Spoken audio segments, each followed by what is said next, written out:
is a breaking news alert from 24-Hour News 8. I'm standing here, right here, in your face, in front of you. How does it make you feel? Look at me. How does it make you feel? Just look at me. Look at me, please. But you took that away from 6 very much loved and respected people. You even took away my will to live for a while. What made you decide that I didn't need a brother or a dad?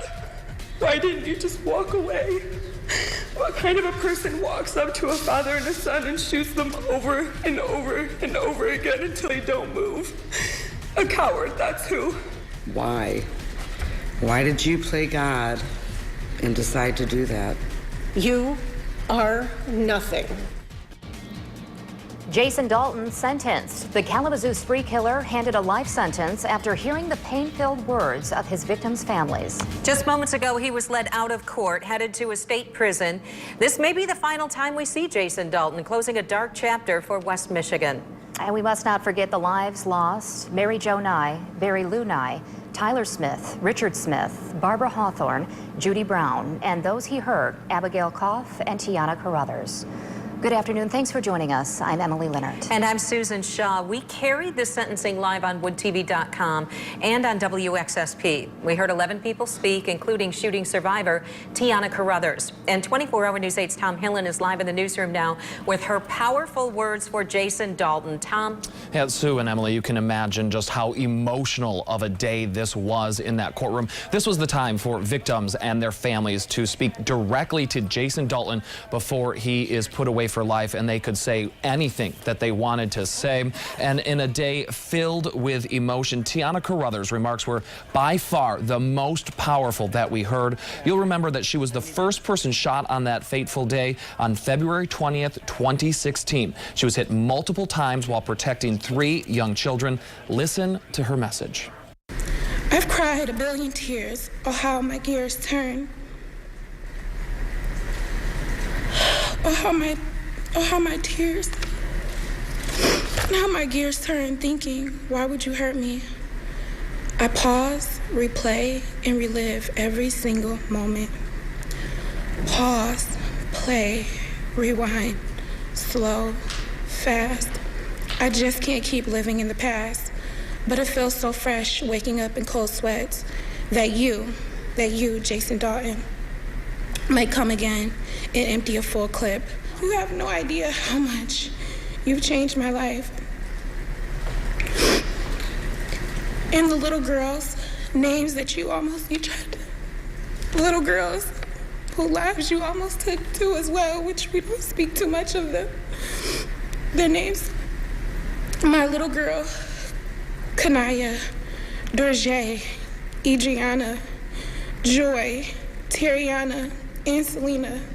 Their hearts were so pure, and now you've tainted them with your actions. They witnessed things that no child should ever see. My Kanaya suffers from nightmares, but lies to me because she thinks that she's putting too much stress on me, on her mother. She worries her little heart out each and every day because of your actions. What if it was your child? What if that was your child out there in the playground? You tried to kill us all. You failed. I'm standing here, right here, in your face, in front of you. How does it make you feel? Look at me. How does it make you feel? Just look at me. Look at me, please. Judge, I'm going to object. Another heart-wrenching moment among many was when Richard Smith's daughter, who also lost her brother Tyler Smith that night, talked about how she was supposed to be at the car dealership with them where they were shot and killed. I ended up falling asleep before we were supposed to go, and I didn't end up going with them. I woke up at 3 a.m.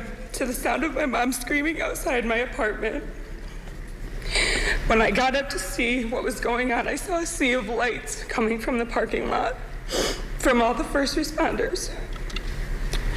When the detective sat my mom and I down and told us that my brother and my dad had been shot and killed, I couldn't feel a thing.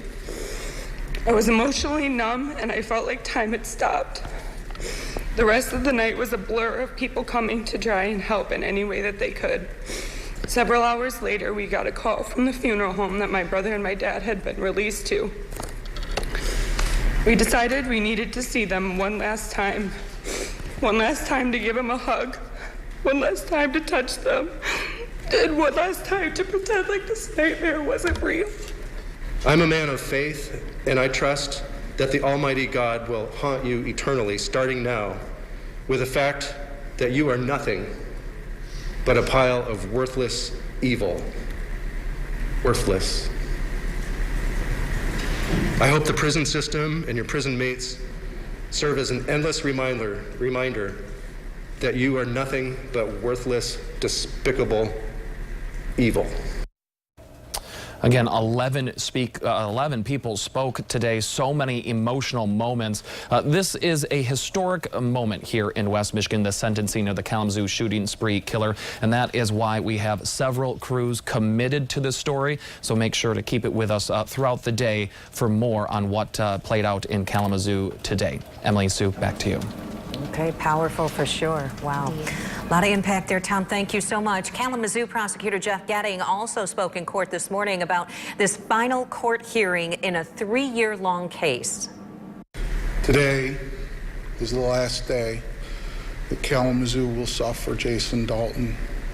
Tomorrow will continue to be a community that is somehow rallied together, that will support these victims' families, that will support our survivors, that will continue to be stronger despite everything that you have done.